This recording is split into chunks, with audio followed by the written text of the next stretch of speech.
This is the first group call free session thing that I'm doing. Obviously, I'm doing this to get the name out for my new coaching, realtor coaching business, which is called The Sport of Real Estate. You'll understand why I use the sport analogy very soon. And I do want to, again, remind you that it's being recorded. And I'm going to gift you guys all the templates that I have that are going to be shown here. They're from like my L'Oreal days and all that kind of stuff. So there's a lot of good things in terms of templates. And I'm happy to have like a 30-minute call with anyone who wants after this, just to talk about your business. You know, of course, I wouldn't be a good salesperson if I don't pitch my business. I pitch my services, but also I love talking about this kind of stuff because otherwise I just rather go sign a $2 million listing than coaching, people. But I do really like doing this stuff. It's lots of fun. Gonzalo, welcome. If you could just put yourself on mute, Gonzalo, that'd be awesome, dude. Thank you. Hey, Gonzalo. Thank you. Super. Okay. So just quickly about me, because not that I want to talk about myself. It's important that you kind of believe that I know what I'm talking about. Like today, there's so many gurus out there that talk about all the things that they do. And sometimes you don't really realize, do they really have the credentials to be able to actually walk the talk? And so quick story about me. The biggest thing that most people know about me is that I actually am a 2-time Olympian. My sport was diving. But most of you here know who I am, so I won't elaborate too much on this stuff. But, this was my passion and my obsession from 7 years old to 24 years old. I did 17 years of diving. I was national champion from 7 years old to 18 years old for age groups. And then I was, national champion until this little kid named Alexandre Patsy came by and beat me everywhere I could possibly try to do it. I am the last person to beat him on Canadian soil, so I'm very proud of that. I did 2 Olympics, so Sydney 2000 and Athens 2004. So a lot of my success comes from the discipline that I have to get things done, just because that's all I knew. I had coach all my life who just said, do this, execute, do this, execute. And 17 years later, I had, national titles and 2 Olympics under my belt. So that's kind of my background for the sports stuff. And that's why I call it the sport of real estate, because one day in my car, I said, how do I get this to realtors? And I thought, what if I pass it on in terms of like workouts, in terms of really making it as a coach, in terms of fitness coach and workout coach, not just a sounding board coach. And at the same time, anybody can interrupt me anytime with questions, because I'd rather that way than you guys wait all the way till the end, because otherwise I'm just talking to myself and it just gives me a little bit of anxiety to talk to myself. I'd rather talk to you guys. So it'll be more fun. My education, McGill University, I studied while, this is like, I was diving full time. I was diving from 8:30 to 3 o'clock every day. So I was continuing education studies at university. So I did it in like 4.5 years instead of 3. But I studied business and marketing. That was really my big thing. After that, when I retired from diving, I was hired by L'Oreal because we were sponsored by Ombrelle, which is like a L'Oreal brand. I met the marketing manager there. I said, guess what? I'm studying marketing. Is there any way you can kind of get me in there? Got me an interview and it went really well. And I started off in L'Oreal. I know everything about hair color. I was like, kind of, the joke was I was like the hair color king at L'Oreal, because I was hired eventually by Garnier to run their entire hair color division. And so at that point, I was kind of like, I guess the equivalent of a group marketing manager, like a marketing director, but just for hair color, because hair color was the biggest brand. It's the most profitable business for L'Oreal. Like it beats anything. Like Lancôme doesn't come close. All those like salon products don't come close. It all comes down to hair color because it's extremely profitable. And I think when I was doing Garnier hair color, I was running about $150 million P&L. And I was responsible to the biggest portion of the profit that was being sent to France. So that's important to understand, because I'll show you how like the budget that I build is kind of based off of what I learned from L'Oreal. I quit L'Oreal against many people's wishes. I quit L'Oreal because the entrepreneur at heart was always very much what drove me. When I stopped diving, I kind of wanted to stay in shape. I discovered CrossFit back in its infancy, when everyone was like, what the heck is that? It's like a fad. It's never going to stick around. I ended up opening creating a chain of 12 CrossFit gyms. So if you're in the Montreal area, anything that's Luzin CrossFit, I created that. I also, opening all the gyms, I realized like it was hard to get equipment from one place. You have to buy them all from different places. So I created the Canadian version of an American distribution brand called, again, Faster.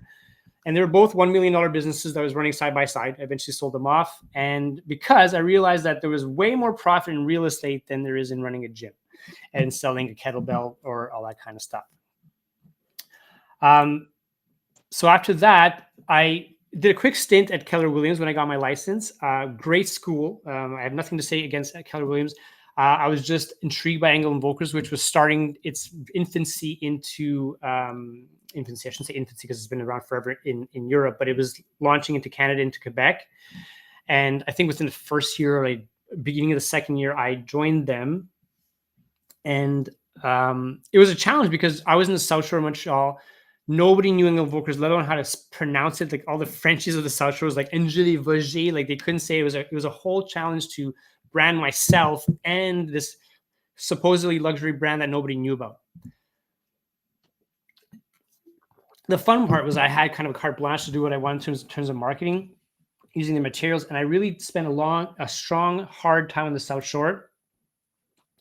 And what it culminated to was I was in 2020, I was 17th in all of the North American, like I think it was America's realtors for Angle & Volkers. And top 25, you get these little cubes. It's kind of cool. You get to go meet the Canadian the US president and everything. And not because I want to toot my horn, but just so you understand that like I created some pretty strong revenues when it came to real estate. The biggest years obviously were during the COVID, like 88 transactions, for about $67 to $83 million, which was about $1.6, $1.8 million in commission for that year. I then moved on. In 2021, I decided to leave Angle & Volkers just because I felt that if I want to really establish my stronghold in St. Lambert, which is my hometown, it was a disconnect between the luxury vision, luxury values and brand versus the home owners that found that their homes weren't luxury, even though they were average priced $1 million. Met a great owner director of an agency who I knew for a while. He was a local brand. I asked him if we can do something in St. Lambert. He said, let's go for it. And I moved on. 2022, I hit basically the pre-COVID numbers kind of came back, which is very normal. I think a lot of us felt that came back to kind of normal. 2023 is actually an interesting year. It's not a full year. I actually decided to take a year off as of November last year, or 2023. It'll be 1 year now. I took it off just because it was just crazy years going on. And I had two young kids. At that point, I had a 3-year-old and a 6-year-old, and a wife whose career was like this at the Via Rail. So I was like, you know what? I'm going to just be a stay-at-home husband and enjoy life. I gave my business off to my team, and it was great. So where I am now is, well, this is the height of my team. Okay, I had this many people in my team. I had 2 admins. I had a marketing manager, and a stagiaire, if you will, what do you call it in English? Anyway, that's this an intern.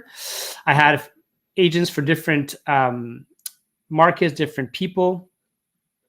And then when 2023 came, I just said, okay, guys, everyone's on their own. Good luck to all that stuff. Kept a couple of them who managed my business as I moved on. So that's my education, sport, realtor background, making me who I am, giving me a little bit, I think, the credibility to be able to coach you guys and the background to coach you guys. So let's get into realtor planning. Okay. So I did my best to make this as simple and non-scary, because when we started jumping into Excel files and formulas, I have no idea like what your guys' ability is when it comes to Excel. So I don't want to make it too complicated, but I do want to make the direction and the way to do it very clear. And if you want to get into more detail with me, you can feel free to email me. We can do that. So the way that it's kind of a 5-step plan. Okay. So the first thing is your vision and your objectives. Then it's transaction planning, which will lead to a financial planning, which will then lead to a strategic planning or strategy planning, which will then lead into your marketing and prospecting planning. When you have all these things put in place, which I did this morning with one of my students, and he was like, finally, it makes sense. Like, finally, I can say I wanted this many transactions. This is the money I can use. This is the strategies I want to go after. And I put it in place. Now he's activating. Now he's creating his lead pages. He's printing his postcards. He's reaching out to online suppliers to do Google ads and stuff like that. So that's the way to do it. And I learned this from L'Oreal, because when I was at L'Oreal, the way it worked is when I was in Garnier Hair Color, I had a new brand to launch, right? So I was planning whatever year it was, 2017, let's say. And so come October, November, I would have to plan the entire year. And I'd have to basically sit down in front of my boss, who was the general manager of Garnier, and say, this is what I want. These are the brands I want to launch. These are the market share per brand. It comes up to this many sales. It comes up to this profit at the end of the year. And this is how I'm going to do it in terms of marketing. And once that's approved, then I would go and present to the Canadian president. And he would say, this is good, that's good, no, whatever, change this. And then once that's approved, then I'd have to present it to the North American president, who was the US president. And again, it would come in, on a trickle down effect, and I would get rejigged. And then in the end, the scariest part, and this is, and I shit you not, I would have to prepare like a 300 slide presentation that I would end up using, showing only 2, but it had to be able to pull up any slide at any moment, to this guy. Okay. Like the classic, scary, worldwide, pompous, but very smart, I give it to him, CEO of L'Oreal worldwide. His name was Laurent Attal at that point. I don't know who it is now. And in like the classic French attitude of like, no worry, Mona, just like the classic French kind of attitude of like, Bello, why do you think your strategy is so good? And so like it would challenge the crap out of you every time. And it was like pompous in the sense that I was once told, like, because they always push hair color because it's the biggest profits. If you're not showing the profit that they want, and we all play ball, we all hedge our bets a bit, or we like sandbag a little bit. And he's like, but if I don't think that you are the one to give me the profit, I could just put someone else in your chair, huh?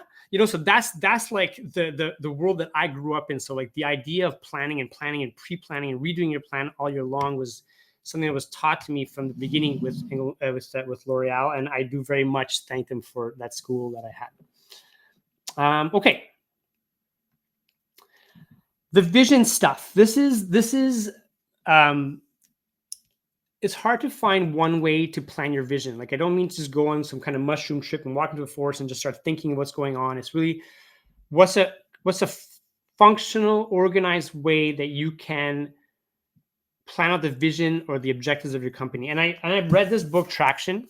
I listened to it 3 times. If you can pick up one book, Traction from Gino Wickman, he was a realtor consultant for like Remax in the US. He was a big guy when it comes to that stuff. And honestly, I listened to it while doing my work or driving around. And so basically he breaks it down into the structure that I use when I use my planning. So core values, core focus, 10-year target. Let's leave that for a second. Marketing strategy, 3-year picture, 1-year picture. The flip side of his page is this, the 1-year plan, right? And it's all kind of the same stuff. Like you look at here, your 3-year picture, what's your future date? What's your revenue? What's your profit dollars? What's your measurables? And what does it look like? Don't worry about notes. I'll send you guys these things. The flip side of that page is a 1-year plan, right? And then he breaks it down into 2 big things that are called rocks. Oh, good job, Todd. It's a great book.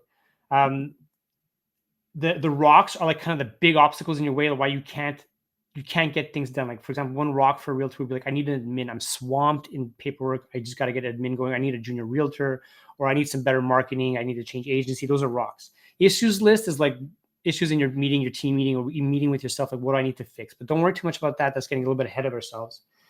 The vision stuff, which is this here, is where you can, it's the first part of thinking about where you want to go. And my best image that I can think of is this. It's like, if any of you have children, they have zero inhibition when it comes to thinking and planning and dreaming big. Like my daughter, who just started ballet, is going to be, like, she saw a picture of ballerina on a show, and she's going to be the biggest ballerina in the world. That's what she told me. My son is going to do gymnastics Olympics and make the NHL. Like, kids are awesome when it comes to dreaming big and going where they want to go, and they're not scared of these things. Whereas adults, it's the opposite. It's like, I can't do it. There's no way I can double my business. There's no way that if I did 7 transactions last year in the luxury condo market, that I can go 14 or even 10. And it's at that point, it's like, my job as a coach is to say, well, you got to dream big a bit. Otherwise, your dream is not a dream. It's just kind of a little bit of like a what if. So, and I love the line of, whatever you're doing today, do it with the confidence of a 4-year-old in a Batman suit, like that, the Batman t-shirt. Like, my son did have a Batman t-shirt, and it was pretty cool. So what I do say here is, like, lock yourself in a room and believe in yourself. And what I did, I had a luxury to do, because I have an estate in Slovenia where my parents are from. We have a vineyard, and I actually I went there for my brother's birthday, whatever. I listen to it on my phone, on my earbuds, the traction book, and I would walk through the grapes and think, and then like you write things down on my pad, and like it's really getting away. That was one special year for me. That normally what I would do is I'd rent one of those small conference rooms in a hotel, and I would just literally be by myself, unplugged. I would not bring my phone.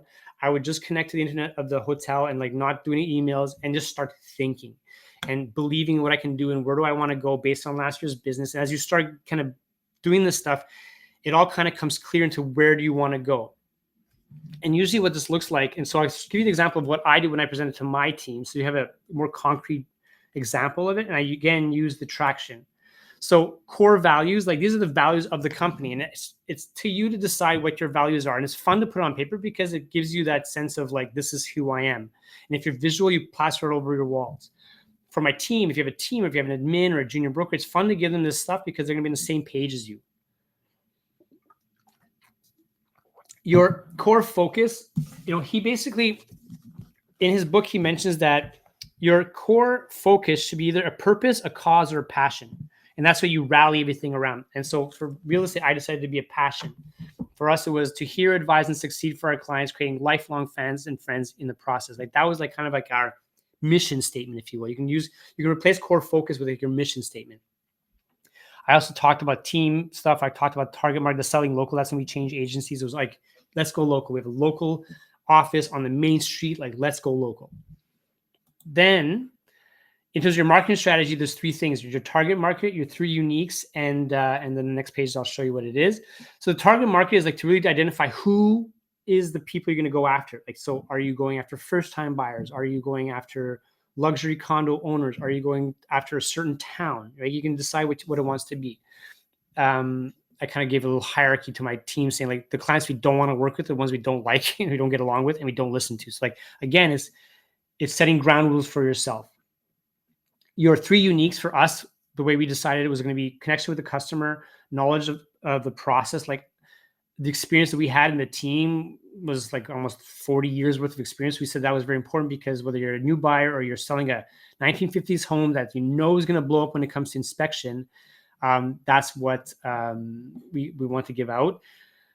So mise en marché in English, it's the go-to-market strategy and our visibility. That was from my strength of marketing that we shared to all of our clients. And this is kind of how we use this to build our marketing material, our brand, that we use these as the main keywords in everything we did.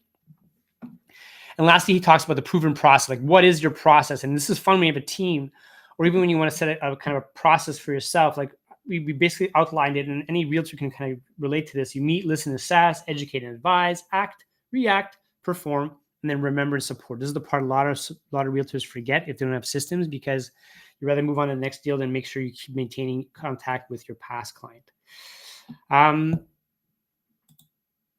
So what I urge you to do is, before you decide what your next year's plan is going to be, say, where do I want to be in 3 years? Where do I want to be in 10 years? And I know it sounds like blah, blah, like 10 years, like sometimes far to see.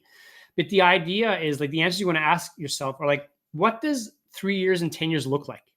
What does 3 years and 10 years like? What are the measurables? And it doesn't always have to be money. It could be, I want to be able to take one weekend off a month. Like that's a super important thing to me. My wife's going to leave me. My husband's going to leave me. My kids don't know who I am.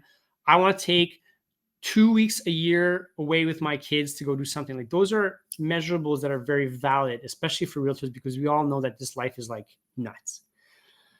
What does success look like to you? What markets do I want to dominate, grow, enter? Those are all, that'll dictate what kind of marketing budget you put beside to each segment or neighborhood you want to do.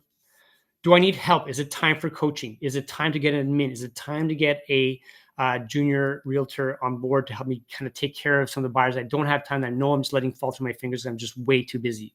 Which is, in fact, a lot of my newer students, that's the situation where they're at. And leveraging systems, like, am I good enough in marketing? Like, do I need to start being a bit more active on social media? Because that's what everybody was talking about. Do I even have a Google landing page? Like, do I have a Google local business? These are all things that you need to think about. And like 3 years, what is that going to look like? It could also be, I work way too much with buyers. I'd love to spend more time with listings. What do I need to do to be more of a listing agent than a buyer agent? It could also be, so like when I had a coach, he was pushing hard on my past clients and my referral business. He said that a lot of the realtors that have been around for 30 years, like most of their business, like 75, 80% plus is from referrals. And that's a very comfortable place to be when you know that you don't have to spend a lot of money in marketing and people are still coming to you, that you can just pass on the teams and you're making, anywhere between 40 and 60% of their commission. And you're just who you are. You're just you. So this is something that the first part, it's the longest part to do. It's something I would encourage you to do it like in the next week or so, because usually when we plan for 2025, like the new year starts, we all know starts like second, third week of January. That's when the new year starts. That's when we got to get going. And so, if you want to launch your stuff, let's say second week of January, and you need to do the visuals and the marketing material and be able to have it printed out and stuff, usually you got to do it by December. If you want to start thinking about what you want to do and stuff, like you got to do it by November, which is why I say November is the most important month for a realtor. Is like, and like right now, because I'm coming back to real estate, I'm launching this whole new fund for athletes in my town. I just got the first draft of what the visual is going to look like for my marketing agency. So I'm working it forward now so that by mid-Jan, I'm ready to launch everything. Does that make sense? Everyone's okay with that? Everyone follows the vision stuff? Any questions on the vision stuff? You're allowed to ask a stupid question, even if you think, yes, Milen, go for it. Yes. Okay. So the issue that I'm having these days is the whole remember and support thing. Because I had this like wicked system that was awesome. But ever since that lovely Law 25 came out, it's like, no, you can't send emails anymore. You can't literally talk to a buyer or a seller after 2 years because of confidentiality. So how are we going to counter that and like be able to write to them? Because we can't reach out anymore. Like it's like, yeah, well, for sure, the email marketing thing. I think honestly, don't even worry about that because newsletters are dead. Okay, we all get bombarded with that kind of stuff. So there's other ways to do it than newsletters. I was using a CRM and I was told, my office was like, no, you can't send them happy birthdays anymore, like nothing automatic. And I'm like, well, what do you want me to do? Like, well, you can if they opt in. You can if they opt in. You're allowed to send out a thing to have them opt in. So you're allowed to. Okay. And well, it doesn't always have to be email. Like you're allowed to call a past client. I don't know about this 2-year confidentiality thing. I don't really know what that is, but I mean, I can guarantee you that any salesperson in the world is calling their past clients and texting them past clients every once in a while and sending I mean, I've been sending happy birthday cards for the last 4 years and I've never faced an issue. So, I mean, when it comes to legality of stuff, that one's a new one to me, to be very honest. I don't know, Minos, if you have any input on that one. Yeah. But I honestly, I would, my opinion on this is ask for forgiveness, not permission. Yeah. Because and a lot of times, like when my coach way back 4 or 5 years ago encouraged me to do it, like past clients are so happy to talk to you on the phone. Like, there's no way they can be like, oh my God, do not call me, F off. Like it's never going to happen. If it does happen, then it's a good thing you don't even want to talk to that person anymore. Mm-hmm. So, and like an example I used to all my students is like when I started doing it, like it was 2 years ago, I called this guy and I felt bad because like I didn't have a system in place, even to say thank you for your business after, because it was like pandemic. It was like next. And I called him, I'm like, Danielle, how's it going? He's like, oh, great to hear from you. He's like, you know what? I was thinking about selling the place and I almost called the local guy, but thanks for reaching out. Can you come over next week? It was literally that. And then he did that. And then I bought a land with him and he built a thing on it. Like we're on to our 5th or 6th transaction now that I'm keeping in touch with him. So I say screw the rules in a sense with that, because if like, what's the problem with calling a past client saying, hey, how's the house? Do you need my help for anything? Do you need my contact for a plumber? I don't think you're soliciting business in that. And a lot of times when I tell my students to call past clients, it's easier to not ask them for their business, ask them for their help. So saying, hey, Danielle, we had a great time working together. Do you know anybody who can use my business? Because this business is a referral-based business. Think about it. And they're going to say, no, I don't know anybody. Say natural, but guarantee the next 2 weeks, you're going to talk about rates are moving. People talk about it. Remember me, give them my name. And that always works out. So that's a long-winded answer to your kind of past client stuff. I honestly, I think that the automatic bombardment of emails, I don't think it's worth it. Like how many of us get stuff? And my wife, like it's like I could see her phone like pop, pop, pop. It's like nonstop, like newsletters from all her, like Aldo and this and that and this. It's people don't look at that stuff anymore unless it's some really weird like open this or you're in trouble type headline, which is just not cool, So I would recommend, instead of making it automatic email newsletters, it's more of a reminder for you to give them a call or text them a quick text message saying, hey, like, happy 1 year anniversary of purchase. If there's anything you need, let me know. And I think that's safe. Okay, perfect. Thanks. Okay. Thanks, Annette. I can't see if anybody, like Milen raised her hand. I by chance scrolled in front of her, but just literally unmute yourself and start talking. I'm happy with that. Okay. That's the more kumbaya type stuff, like the vision stuff. Like it's important to take the time, like I said, to think about where you want to go and really believe that you can do it. Okay. So again, so now you move into like, what's next year? What does it look like? What are my measurables? What do I want to succeed? What does it look like?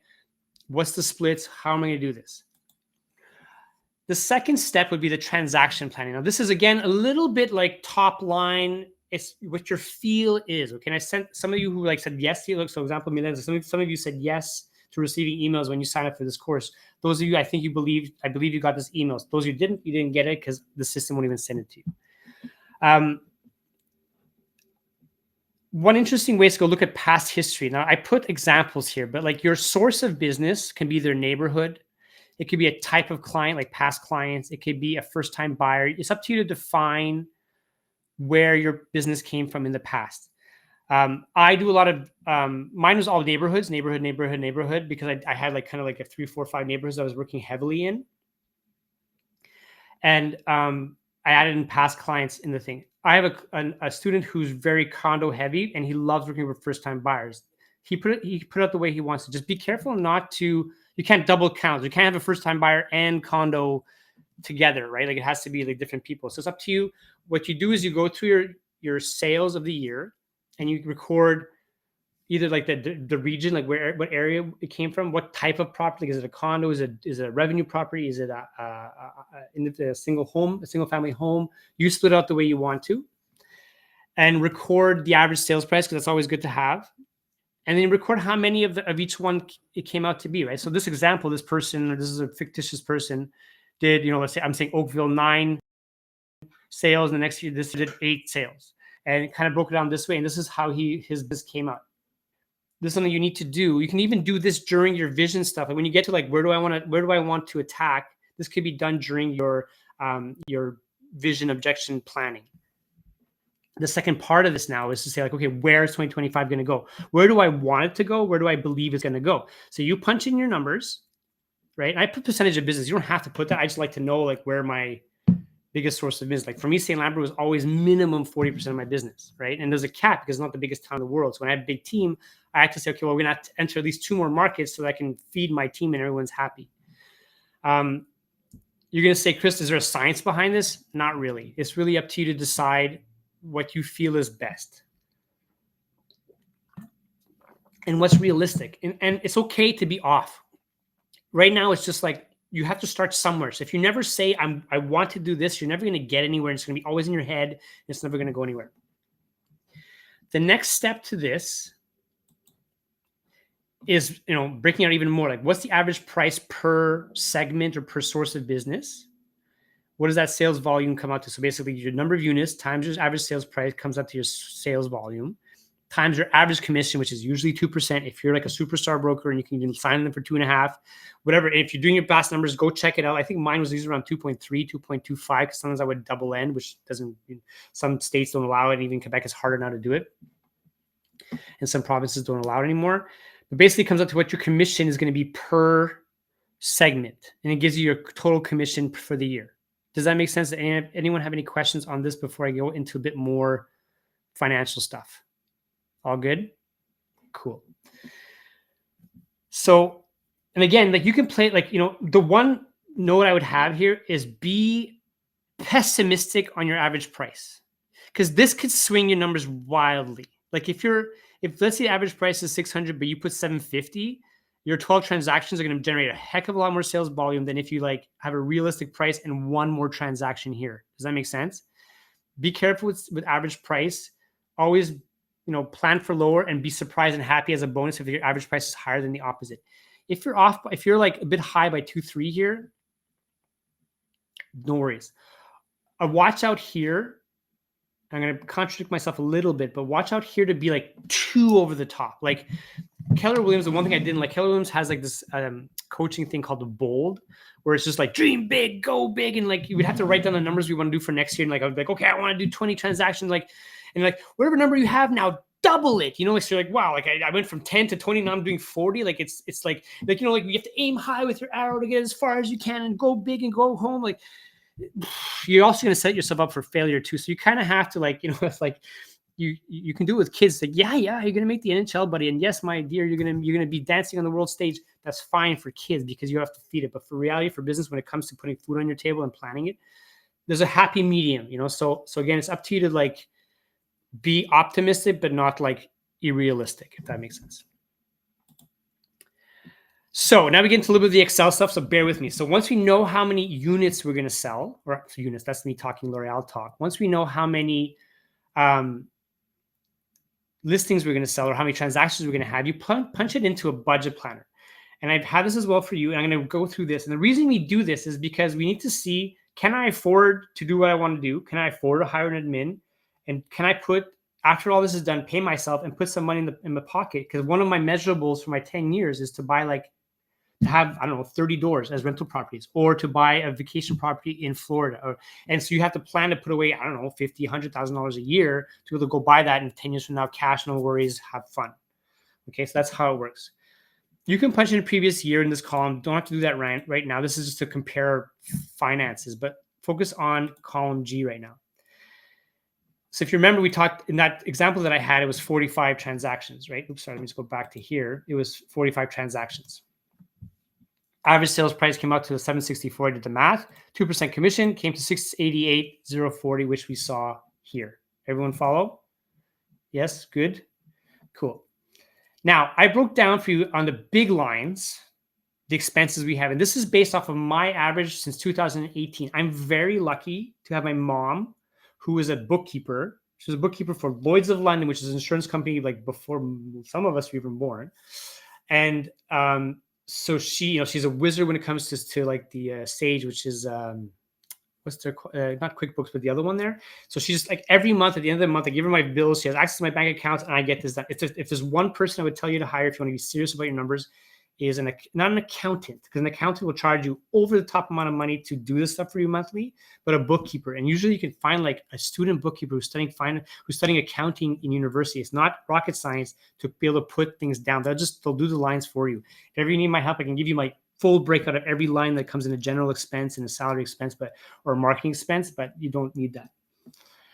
And if you get it every month, you could follow your numbers to a T, and you can really see where your business is going. I'm an Excel nerd. Like if you guys watch me do this, I can pull up these kind of things in seconds. Like when I was doing sales, for my equipment business, my sales team would be like, how are you doing this so fast? Like I'm a complete nerd. So bear with me. I broke it down as simple as I possibly could. Okay, so we're making commission. The plan for the year is this, okay? I put some of the biggest costs we have are agency fees. Now, it depends who you're with, okay? 15 could be if you're in a luxury agency. They usually have tranches. 5 if you're some of the lower agencies. 15 might be a little bit high in this case. So let's put 10%. This is a formula. When you get this template, it's a formula. You punch it here. This changes for you. Marketing expenses. Let's leave that 20% for now and explain to you what I think in terms of percentages. Right now, you're not paying yourself. You don't have an admin, and you're not paying anybody else. Okay, you don't have a junior broker that you pay with a salary. I don't suggest it because sales is sales. You work on commission, and you would have general expenses. General expenses are around 12%. General expenses are like your car, your phone, gas, restaurants, anything that doesn't really change. Whether you do 4 transactions or 400 transactions in your year, it's a fixed cost. It shouldn't really change much, except for maybe getting a bigger office because you have a bigger team. Okay. Around 12%. I was going around 15 when I had like a full staff, big office, that kind of stuff. Not because they're salaries, just because there's a lot of stuff to do, a lot of fixed costs to have. I can break it down for you, but 12% is about the average. Newer brokers might have a little bit less, no problem. Then it comes down to salary. So if you look right now, this is a pretty nice number. You're making $400,000 at the end of the year, which is about 58% profit. This is a good target without your salary. This is one of the coaches told me that usually you want to target about 40% profit. A realtor should be making at minimum 40% profit before having paid themselves. Okay. So now, obviously, you have to live. So let's say I want a $120,000 salary. For brokers, we deserve it. It can be more. You can decide. Admins, if you're at a point where, and a lot of my students are now like, I'm just literally always out there. I can't get marketing done because I'm just never in the office. And I believe admins are more than just putting documents in your file for you and putting them on like, the prospects or whatever agency backend. I think they can be used to like create expired packages and work with your marketing team and develop one pages and stuff. So a good admin, like you're looking at least 50 for a good admin. A lot of you can find part-time admins, go for it, whatever. Right. So you can see kind of how that changed. Right. So before we had 58%, and now we're looking at 33%. But again, before paying yourself, you're still at 50%. So you're still going good. You can play with these numbers how you like. If you have a junior broker who you think, he wants like $80,000 guaranteed, whatever he thinks is a big shot, he's just starting, you could kind of do it how you want. And again, that'll change your numbers. If you're happy with this and happy with this, there's your year. Now, the big number here is this. Marketing expensive. The objective depends on where you're at in your career. If you're an established broker or realtor, people are calling you all the time, you can get away with like having not much marketing. You just have a website, a little bit of, do a couple social media posts and stuff like that. Most of us are not there. Otherwise, you wouldn't be really on this call, I don't believe. If you are building your brand, I would argue that anywhere between 20 and 30% is necessary. And that's can change quite drastically. $172,000 can go a long way, but it's spent faster than you think. And I'll show you this in the next one. To maintain your brand, let's say you've worked, let's say, 10 years in the neighborhood, people know you, you can just, you maintain your brand. That's usually around like the 10%, 15%. Okay. And of course, it's going to play with your bottom line. But I come from the L'Oreal machine, which was like, there's two things that were never allowed to go down in your income statement at L'Oreal. One was obviously profit. Like, if you didn't make profit, you were moved to like a brand that nobody likes, and eventually you quit. The other thing that can never ever go down was your marketing budget. Your marketing investment had to go up every year. So like it was the machine of L'Oreal, was that marketing. That's my school. I believe in marketing. That's how I was able to penetrate a market here in Quebec that was like dominated by second, third generation realtors, who everyone said, you're completely crazy to go after this brand. You're completely crazy to go after St. Lambert. No one's going to call you. There's like ladies who've been here for, their grandmothers were selling people's homes. Forget about it. It took me 4 years, but I became number one or number two back and forth, doing at least 35 transactions a year at an average price of $1 million. So like it was fun. So this is how you would do it financially. Of course, you can get much more aggressive when it comes to breaking this down, but I tried to keep it top line for you. But this number is the most important thing. This 137. Okay, so remember this 137. Does anybody have questions so far? Or am you guys still tracking? You guys still following? Are we comfortable? I'm looking at faces. People are nodding. Thank you so much. Okay, so that was the budget planner. So now once you know how much, like, it's hard to plan a marketing strategy or plan how you're going to go after people or after clients if you don't know how much you're going to spend, right? Like if you have only $10,000, you can't dream up this gigantic thing where you're going to buy, you're going to gift someone a Ferrari for everybody who sells you gets a Ferrari. Like it doesn't work like that. Once you know how much you're going to spend or how much you have to spend, then you can start laying out the plan. So I brought this back out that we've seen before. And so now, like, the way you would do it, and this is up to you to figure out how you do it. I'm very visual, so I would break it down, and I would break down the strategies of what I want to do. So, like, for example, like this guy for Oakville, like, he wants to leverage current listings via street letters. I love street letters. It's like every time you have something for sale on the same street and the one before and the one after, I would send out letters to people saying, "Hey, guess what? There's a house on sale in your area. If you know anybody who wants to move into your neighborhood, let me know." Same thing for just sold. Hey, I just sold. If you want to know the price, let me know. There's ways of trying to capture the information. Social media direct message campaigns. You can use ManyChat for that. Expireds. Everyone goes after expireds or FISBOs or du proprio type stuff. And you can literally like break it out per segment that how you're going to go after them. And this is what a lot of the students that I work with, we're going to be doing. So JS, we're going to be focusing on this quite a bit. Postcards every 3 weeks. I'm a huge fan of postcards. We can argue about that all day long if you like. Landing pages today, QR codes are so much more prevalent than before. So it's really easy now to send out a letter or a postcard and actually track via QR code if that was actually open. You know, like a lot of pushback I get from realtors is like, well, you know, I've been sending out postcards for last, you know, I sent out 3 and no one's calling me.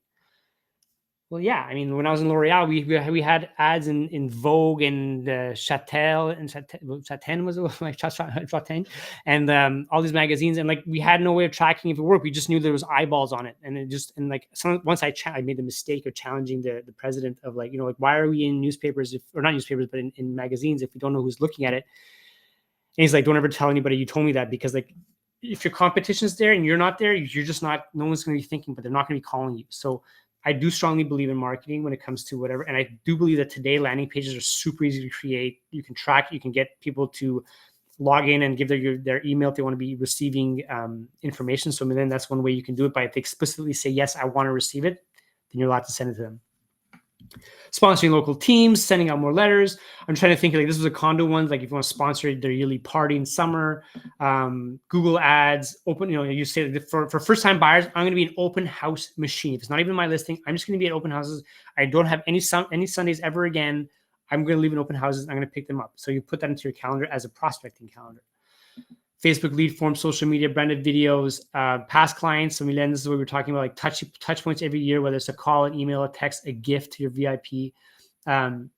George Bardaggi and I had the same coach, and you know, he has an amazing. This is one realtor, his team, like, they were incredible. In San Francisco, they're making $1 million commission a month in San Francisco. Obviously, their listing prices were like $10-15 million. It was pretty impressive, but they would target any client who would refer 2 people.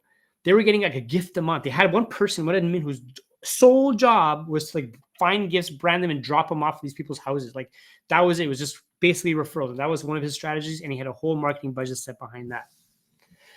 And so this too requires quite a bit of thinking in terms of like, this is the next biggest, like today I probably overwhelmed one of my students when we started doing this thing. He's like, man, there's so much to do. Like there's so much to do between now and January. And I said, well, yeah, that's why we have to do this in November. Like you can't just whip out of your butt a land form and hopefully a landing page lead form, and hopefully someone's going to sign up for it. Like you have to figure out like the whole process of like, if I want to pick up people in this condo tower, well, I need to send them something. If they open it, they need to go somewhere. If they go somewhere, I need to capture the information. And where am I going to capture, like, all? And I have to work backwards. Like I need a system to be able to capture information.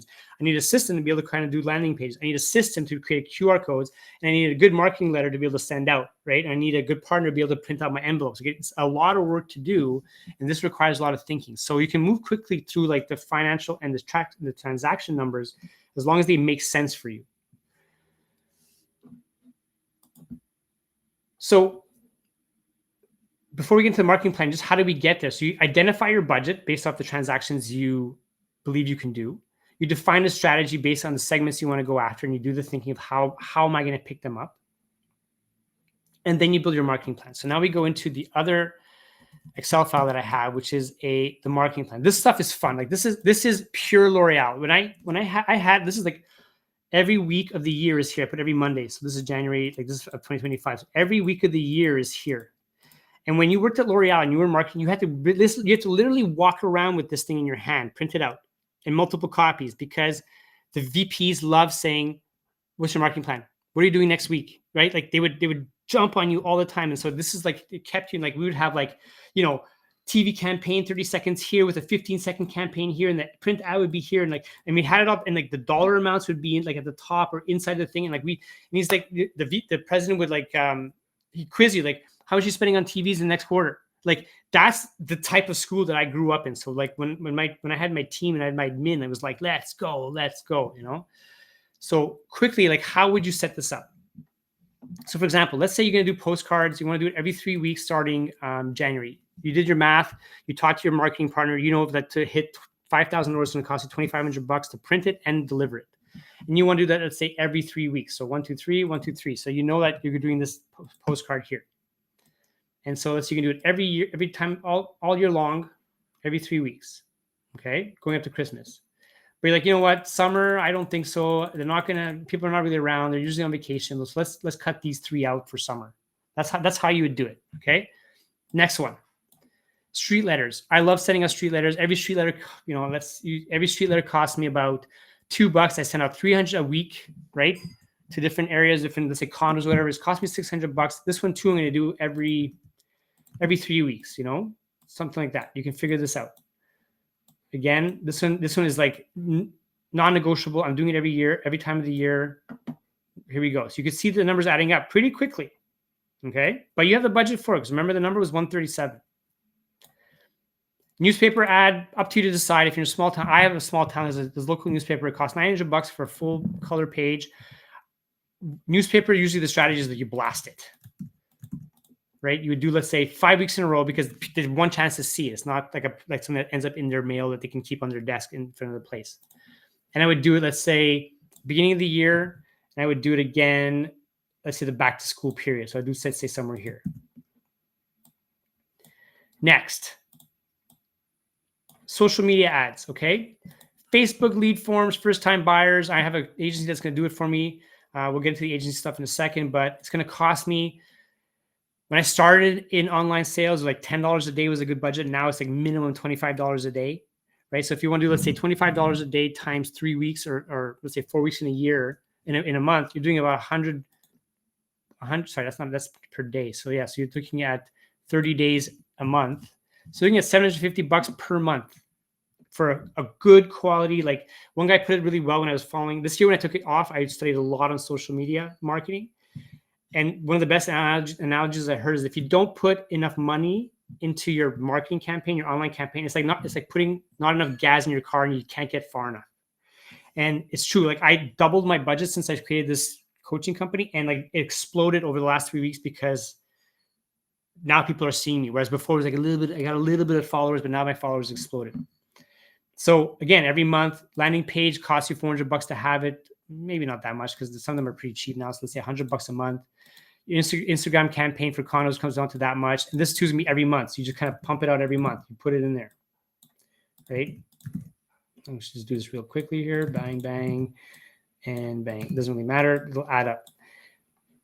Next down the line, and this is up to you to define what they are, but these are the main ones. Online media ads, Google business, Google local business. If you're not doing that, is the first thing you should do. As soon as you hang up, you sign up for Google local business, because that's what shows up. And you see Google, like, I was looking for arcade, and for my son's birthday was coming up. I said arcade South Shore. I said arcade Brossard, and like boom, boom, boom. All those things that pop up on the map, that's Google local ads. If you don't have that popping up when someone says Realtor in Halifax, you're not showing up. Like, number one thing to do today after this is to sign up for Google local business. If you have an MLS campaign, you can spend some money in Centrist to do that. Zillow for the Americans. Google ads to landing pages. Sometimes you have to pay for, actually this would just be like, say, let's call this like online agency, right? Because if you don't really know what you're doing, these guys are going to cost you at least $750 a month. Okay. That's even before you even spend $1 on ads. Okay. So like these things too would have to be kind of pulled out for the year. So this is how I build it. Okay. So if you look, we've already at $108,000 for the year. It goes fast if you actually plan it out. Condo tower event. If you're going to sponsor a condo tower event, I don't know, let's say they have their yearly barbecue by $3,000. I love sponsoring teams. I probably spend about $10,000 a year. Well, maybe not, maybe $6,000 a year right now, sponsoring sports teams in my town. They all walk around with little Avenue, Christopher Kalik, all the soccer little players, like little 4-year-olds. It's cute as heck. So you can see that right now, quickly, based on amounts that I know that things cost, I have $112,000 a year in marketing. That's how you build it. Now you're going to say, Chris, like, this is nuts. Yes, it's nuts. But marketing is what builds businesses. You can be an amazing client picker upper, like some of the newer students that signed on this week. But that means that you have a hustle business. If you hustle, you have business. But if you stop hustling because you want to take a week off, or you're sick or whatever, theoretically your business stops. When you have marketing going, generating leads, lead forms on your website, on your landing pages, Google ads, you can see what's cool about the online stuff is you can see people. You can see how many people clicked on Google ads to call you. You can do that, right? On Google ads, they call, and you're just, that is all trackable. And when you have an agency, they can actually give you a report of what's been happening, so you can see where your money is going. Does anybody have questions on how to build a marketing plan? Feel free. No stupid questions. Somebody ask a question. Go for it, Aurélie. Yes, thank you very much for the presentation. For someone who doesn't have all the budget right now to put, 100K for the marketing, Right. what do you suggest as the phase 1, phase 2, 3, during the year, or even for 1 year and even the second year? What is the best suggestion we need to go?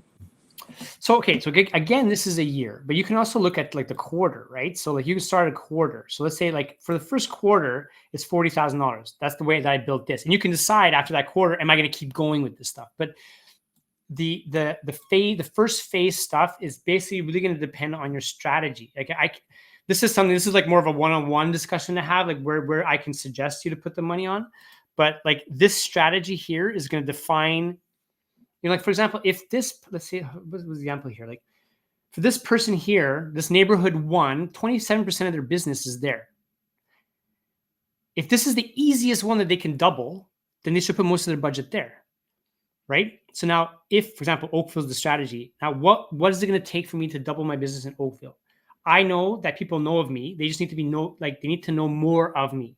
And one thing I tell every student is that in marketing for realtors, and this is, if there's one thing you can remember out of this entire presentation is this, I'm doing this with my arm so you remember, okay? There was a study done by the NAR, the National Association of Realtors, and they did studies where they went to similar markets across the US. And obviously the US has a lot of similar markets. And they said to the people that lived in the area, did like a call, whatever, they said, can you name me one realtor in your area? And 90% of the people were able to name one. Then they said, okay, great. Name me a second one. That went down to 50%. Only half the respondents were able to name a second person. They said, okay, now name me a third realtor. And that went down to like 15%. Okay, so it's not for nothing that the same 2 realtors in every town are getting all the listings. It's because they're getting the calls. Everybody thinks of them. It's called being top of mind. It was like when I was in L'Oreal and like when I was in the sales division the last year, like I was doing L'Oreal makeup with Pharmaprix. And it was like the number one goal was like when they thought of mascara, you wanted them thinking about your brand. Now, how do we do that? That was marketing dollars. And it was like their strategy, the L'Oreal strategy was getting all these ladies to say, I'm worth it. Like, like that was their strategy to do that. So as a realtor, what is your number one way that you can be top of mind? Now I'm saying top of mind means like at least top 3, hopefully top 2. Okay.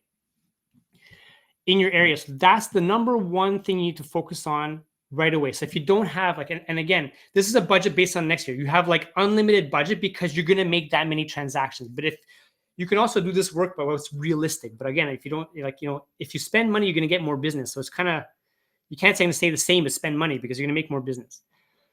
So prioritize your segments and prioritize the budget on the segments that bring you the most business right away. And once you do that, then you can go more. A good example, Tesla.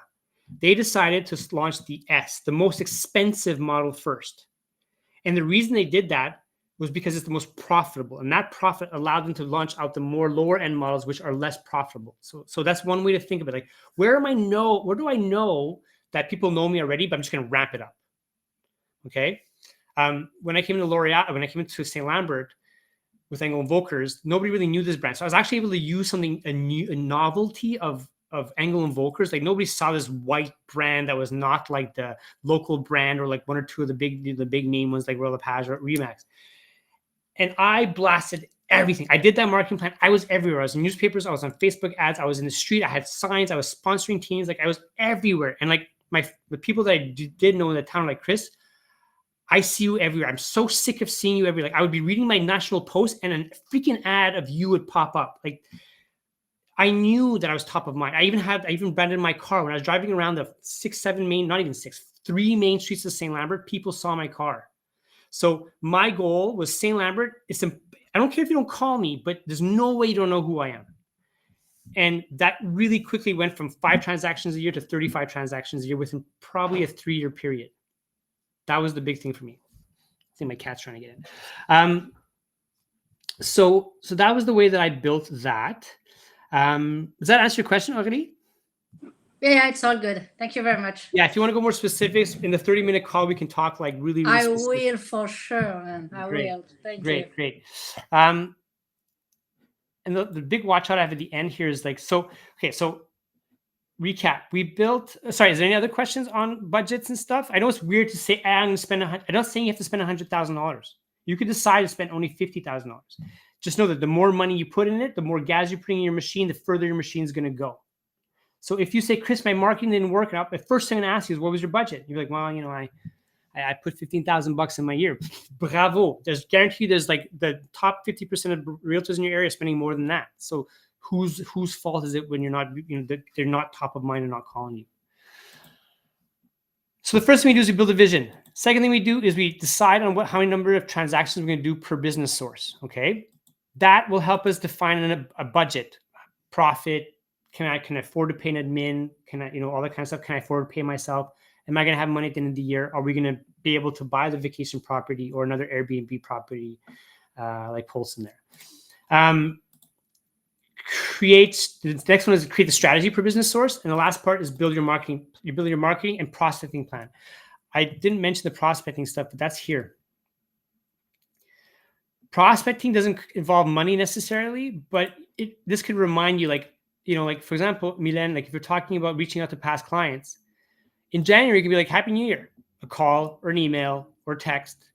February, happy, St. Valentine's Day. There's always reasons to talk to people. You can punch in here 1 year anniversaries. Like I use Follow Up Boss that I put in a little task that every time it's the 1 year anniversary for a client who bought a property, I would call them, say, hey, happy 1 year anniversary. How does it feel being in the house? Were you able to did you get that divan, that sofa that you really wanted? Like that's the way to keep in touch. So your prospecting strategies can come in here because prospecting doesn't always involve money. Like for example, the open houses, you can put like open houses here. Like I'm going to blast open houses for the first 2 months and I'll take a month off. Then I'll blast open houses again. That's where you can put your prospecting strategies. The most important thing, and this kind of touches a little bit on what you asked for, was this has to be reviewed quarterly. Okay, because if you're not, so example, like that guy was making, if I remember, 48 transactions. If he's not making 12 transactions after his first 3 months, he's only at 9. He has to decide, am I still okay? Like it was just a rough start or a slow start because my marketing wasn't ready. I started planning too late. I only started launching my stuff in February, but I'm seeing a volume pickup. I'm okay with it. I keep going. And then he reevaluates again after half the year saying, I'm at 24, I'm on track. Let's keep going. The budget's still there. I'm not going to cut my budget for the rest of the year. If he's like halfway through the year and you're only at 13 when you're supposed to be at 24, okay, I got to pull some money out. I'm going to pay myself a little bit less, or I'm going to pull out some marketing. Be careful. You can't pull out all your marketing because then it's like a chicken or the egg. If you pull out all your marketing, you're not going to get more business. So where do you decide to pull out money or rejig or it could be like, I thought I can really go after this condo tower. In the end, it sucks because they're like, their contingency funds, it's not there. People are canceling their offers. It's not a good tower. I'm going to pull all the marketing strategy out of that, the dollars out of that. I'm going to put into another one where it's working. That's at L'Oreal, what we would have to do every quarter. Again, the president would come down, like not always a world president, but the North American president would come and he'd ask, are you on track? Right? What's the famous word in L'Oreal was reste à faire. Like how much money, how much business you still have to do to get your target. And if your reste à faire was too big, they'd be like, this is too much, let's readjust. If your reste à faire was too small, they would say, you sandbagged, I want more money from you. That's how they would do it. That's pretty much the basic structure of it. Like, I don't know if you guys have any questions on something that maybe I didn't touch upon that you thought I would touch upon. Does anybody have any questions? Yeah. Mona? Christopher, I do agree with you when you said in order to make money, you have to spend money. Yeah. But for a rookie in real estate agent, how do I prioritize which alley to take? Is it the flyers? Is it from your experience back then when you started? Where did you inject most of the money? So that's the perfect question. And everyone asks me this question. This is great. There's 2 ways to do it. You can organically put some money aside per every transaction and start investing marketing. Or like if you started tomorrow a cupcake store and you want to rent a store and start making cupcakes, you'd have to go and borrow some money from, let's say, the BDC or a bank. You are a business. You can borrow money and say, I'm going to hit the ground running with $20,000. Where can I put that? There's two ways to do it. Like slowly build up the funds and then do it, but that's a bit slower. Or you go and get some. You get a loan and you do it. That's how any normal business would start. Okay, if I did that. Yeah, I was getting to that. So the strategy, you can do prospecting stuff goes a long way. Like prospecting and marketing are different. Like the way I see prospecting is like it's you, the talking, the delivering expired packages, sending us street letters. Those usually don't cost very much. Like if you're targeting a neighborhood, you can target like 500 doors, like that circle of 500 doors, and make sure that those people have you top of mind. Right? Because number one thing is be top of mind. If they don't know you, they're not going to call you. Okay. So if you target those 500 doors, for example, you could walk the streets, drop off letters that cost you 5 cents to print out a letter, another $1 for an envelope. So your budget can go very far. You can do 300 doors for $400. Like that's not a big challenge. Hosting open houses again in that 500 door range. Expired packages, for sale by owner packages, those things don't cost very much. And like if you're bold, and this is one thing I loved about Keller Williams, like if you're bold and they call the thing bold, but you would go and not just drop it off, you knock on the door and try to talk to the guy. Another thing that I strongly suggest, and this might go against some kind of principles, is like do whatever it takes to get the listing in the area that you're targeting, because listings bring you more listings and bring you buyers. So I used to not that I'm saying discount your commission, but if you need to be competitive, go for it. So I would sometimes say, well, they would know who I am, but like, Chris, you're new and you don't know this agency.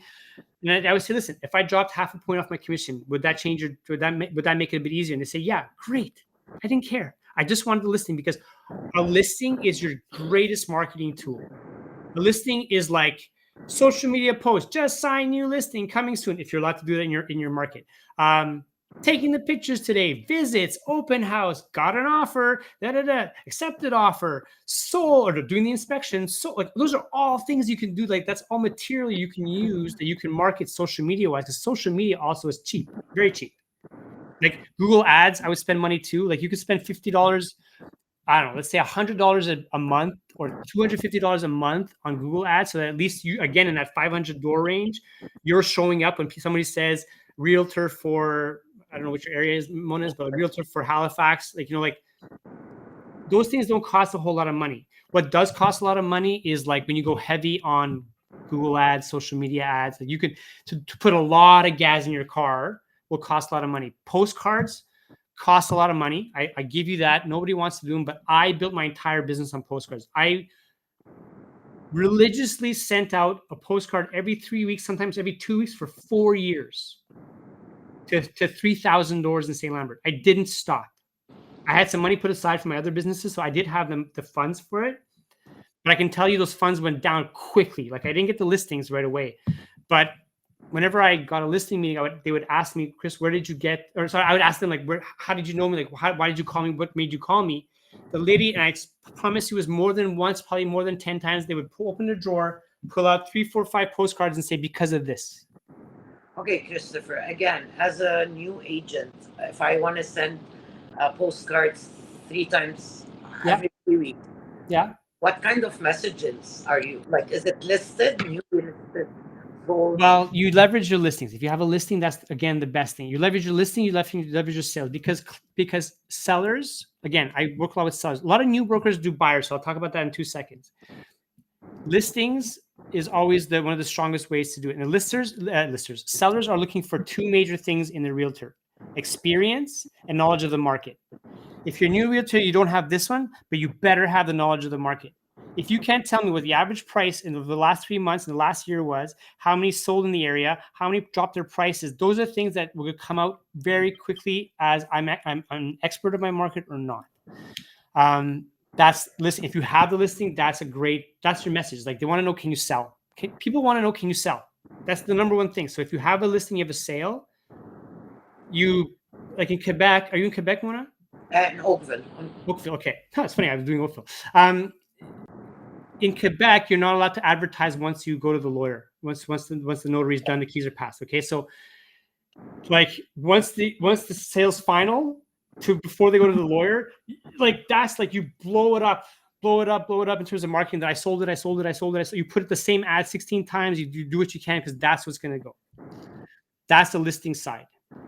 For the buyer side, that's more like, do you know your market? You can do videos like to how to like talk about the different areas of your market. That's how you would kind of get them to find you in a sense. Like you can create a whole landing page of like buying in Oakville, the secrets to buying in Oakville, right? You could do a landing page. Okay, there's a great company called Card, CARRDO.co. Landing pages, like I think a yearly membership is like $50. You can create your landing page, and you can have your Google advertising link to that landing page, and the people can say, do you want to book a visit with me? Do you want to come to visit me at an open house, or would you like me to take you visiting?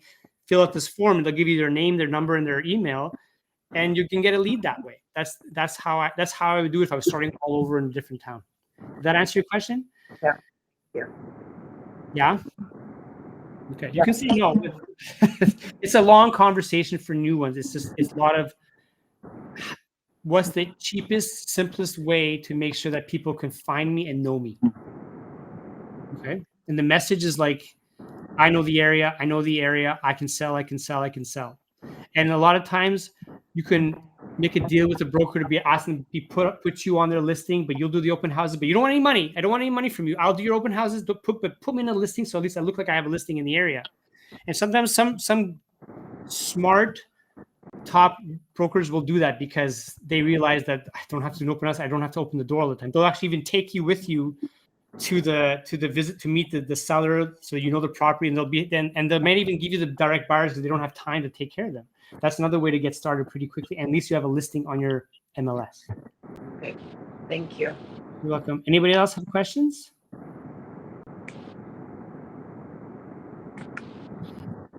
No? Going once? Going twice? All right. This is a line I use all the time. You're very welcome to use this line. I wouldn't be a good salesperson if I wouldn't take 2 seconds to pitch you, okay? Whenever you're doing your calls, like to leads and stuff like that, or to like past clients and stuff, this one always gets around like, I feel weird asking them for business. I wouldn't be a good salesperson if I didn't talk to you about my business. So I do offer coaching programs. I have online do-it-yourself kind of stuff, which is like I do the workouts. So basically you get every day what to do.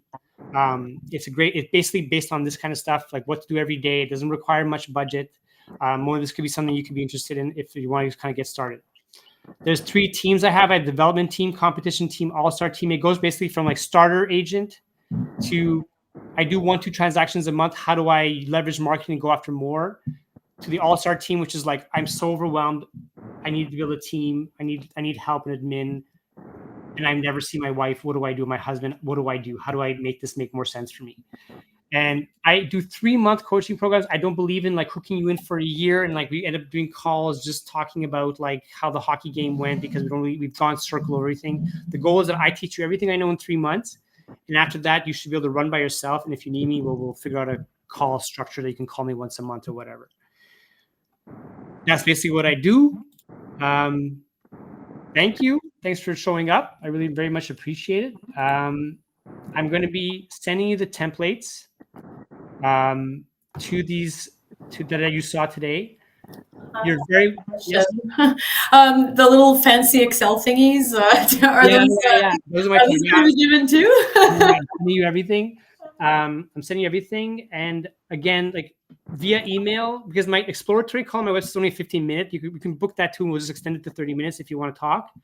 But I like the guy down there, Minos. He's my director. Okay, he's the greatest guy I know in a long time in real estate. He knows my passion in this. Like he knows how much I love teaching people versus actually going out selling properties. Like once you've been a broker for a long time and you've kind of achieved the goals you want, it kind of becomes the same every day. You'll all get there one day, I promise you. But right now, I love coaching people. I love talking about different markets and every single one of you are different when it comes to the message you display. It comes to different in terms of the market you're going after, different in terms of the budget you could spend. And this is where a good coach can help you kind of figure this out. And a good coach can do it in like 3-month time. That's my pitch to you guys. And I did in 75 minutes. So I'm pretty happy with that. And any last questions, anybody? Some of you are my new students. So I look very like this is kind of sneak peek at what we're going to be doing this week and next week. So I'm very happy to present this. Keon, give me one question. One question from Keon. Come on, one question. Sorry. I was trying to figure out how to unmute it. Ah, there you go. How are you? Good? I'm good. How are you? Good, thank you. So basically, one question I was gonna say for in private, but not a problem. I was gonna say, in terms of when you were saying like expired packagings or like for sale by owners packagings, what exactly is like included in that package? Whatever you want. No, I'm just kidding. It's again, you always have to like the biggest thing I learned in L'Oreal is you always have to think of the customer, no matter what. Okay. Us realtors, we love ourselves. We love talking about ourselves. We love saying why we're awesome. We love showing off our cars and the clothes we wear. We're all about us. And every realtor's laughing because we've all done it. Okay. Look, Todd's LOLing. Everyone's laughing. Okay. I'll stop sharing now because I guess that's pretty much stop sharing. So I'll put it on this screen so I can see everybody. We're all laughing at this stuff. We love ourselves when it comes to realtors. And most salespeople do love themselves when it comes to this stuff. But don't forget that it's there's one thing I'm going to teach you, Keon, is YFM. What's in it for me? Okay. The client's always going to think what's in it for me. So when you send an expired package, what do they want to know? They want to know, do I like this person? Am I going to like this person?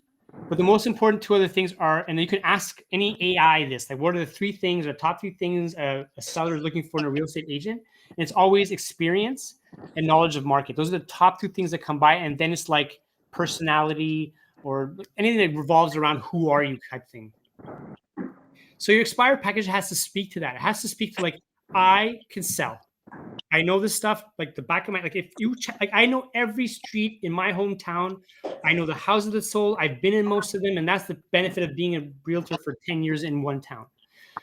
But they want to know, like, if someone would ask me, let's say if someone would call me for, if I drop off an expired package in an area that I was kind of entering, I would make sure that I would showcase whatever I did sell in the town, because we always sell a little bit all over the place. And I would showcase that I really know the area. So it would be like, did you know that these are the key information that's happening in your market? Did you know? Well, I don't know what happened there, but anyway, those are the important things. You also have to grab their attention. Like, we've all have friends who's like, man, like, look at all these freaking envelopes that I'm getting every day from all these brokers who are sending me stuff. And it's so boring. It's always like, hi, my name is Dan, and I live in the area and I can sell your property because I'm integral and I will call you and I'll be nice. Like, that's like the stuff that like doesn't work. And the worst case, I've seen someone just slide their card into a door. Like, we're not, like, I always laugh, like, the real estate industry is stuck in the 1980s. Like, it hasn't moved forward at all in terms of like what marketing stuff we can do today. I tried to be creative. I like Engel & Volkers had these beautiful big boxes that really stood out. They were expensive. It cost us like almost $80, I think, like a package, like to send stuff out. We had magazines and stuff like that. Lee, I think you're Engel & Volkers, right? No, I think about it, but I am with the EXP right now. I know somebody Engel & Volkers was supposed to come, but they didn't come. But anyway, but like, so like bigger packages. Where do you leave it? Do you leave it on the door? I would just leave it on their car window. Be a little bit more, like in like some of those like houses, they never take the front door, they take the garage door. So like, are you smart enough to put there? I've tried to be bold by leaving a small champagne bottle with a little note saying, I'll buy you the big one after we sell. Like there's lots of little things you could do. I'm toying right now using literally a card with just a QR code and say, Mr. Seller, this is for you. And that's going to pique enough of their interest to like take the QR code and go to a website where I can actually send in like a video and I can talk about my fund that I'm raising money for athletes and stuff. Like it'd be more of a pitch versus like a letter, which is kind of dynamic and is very static, not dynamic. So stand out, be interesting, show that you can sell, and show that you know your market. Those are the most important things when it comes to an expired package. When you for example, like the QR code, when they scan that QR code, do you receive like their information or not even?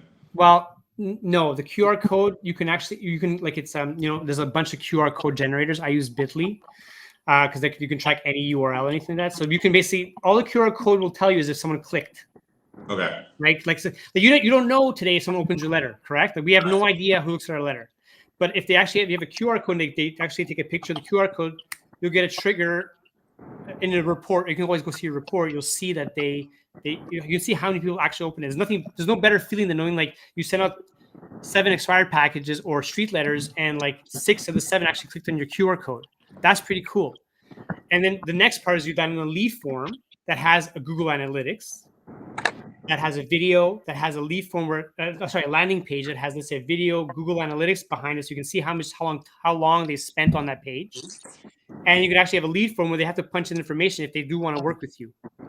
So today, because we're not in the 1980s, there's a lot of data you can track to see if the stuff you're working. So like the call I had this morning with my student was like, we identified 3 different expired packaging strategies that all have QR codes and landing pages, and we're going to see which one works. Whichever one does work, we're going to do more of that one. Make sense, Keon? Okay. Yeah, thank you. We have a few more minutes. Does anybody else have any? Like I told you, it always ends up being marketing questions because this is the stuff I really know. So if anybody has any question, go for it. I got a question for you. Go for it. I don't know how to say your name. How do you say your name? Ayal. Ayal. Where are you? I'm in DDO. Oh, nice. Cool. Yeah. So my question is not a marketing question. It's more from the business side of real estate. Yeah. Good. You had spoken earlier that you were really fascinated with this industry for the entrepreneurial side of things. You've exited a few businesses that you operated in the past. Yep. Is there in real estate an opportunity for an exit strategy? There is. It's a bit hard because unlike, and I had a discussion the other day with Minos, unlike insurance brokers, we don't have a book to sell, Right. Or if you're running a service or product-based industry, and you build, your clientele and your productions and all that, you can sell it off for a lump sum at some point. Yeah, I know of some, like in the West Island, there's Rock Thompson who sold his book to, I forget who, but he sold his client list to somebody. That's like the most direct transactional side, but right. There are phase outs. Like, I was very fortunate enough to build a good team. I kept my top ones. In the year that I took off, they were still working on my client list, and I was making referrals. So I still made 6 figures and didn't work this year, like very little. So there's way. Eventually, at some point, they're not going to keep giving me referrals till Kingdom Come, but you can kind of phase out that way. But after a while, when you're out in real estate. I mean, Minos, right. if you have input on that, I'd be happy to hear it. But that's usually the big picture of how you could like exit real estate. Okay. A lot of times, what some big brokers do is they keep their face, their image, and stuff, but they send out their brokers. Right. And in the year that I took off is when I realized, man, that can really work. Like for the 4 years, everybody knew that I had a team, and I'd see emails come in say, "Hi, Chris, you were referred to me by somebody that you sold their property. I'd like to work with you to sell my property. Can you or someone of your team come and see me, please?" Done. Like it was like, and I would, I negotiate whatever referral on that, and I would make a referral off the marketing brand that I built, and so it didn't have to be out on the field, because the biggest challenge realtors had is being in the field all the time. Sure, of course. Does that answer your question? Yes, it does. Thank you. Okay. One last one.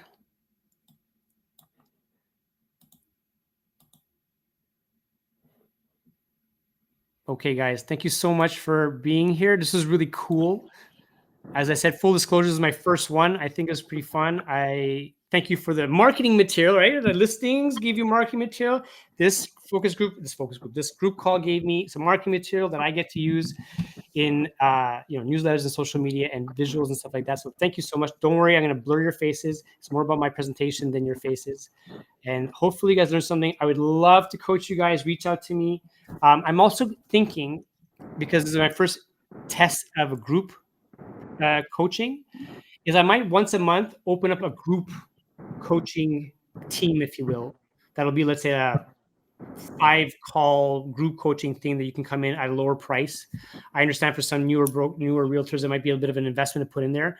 You can never discount knowledge, especially in an industry, but that could be one option that I will look out. That'll create. So look out for that in my social media, my website for December and January, especially January.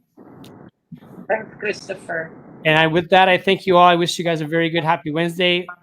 I'm going for some drinks because I've been planning for this for a while, and Thank you I so wish much. you guys all the best. Thank you. Thank you Thanks. so much. Bye. Take care. Merci.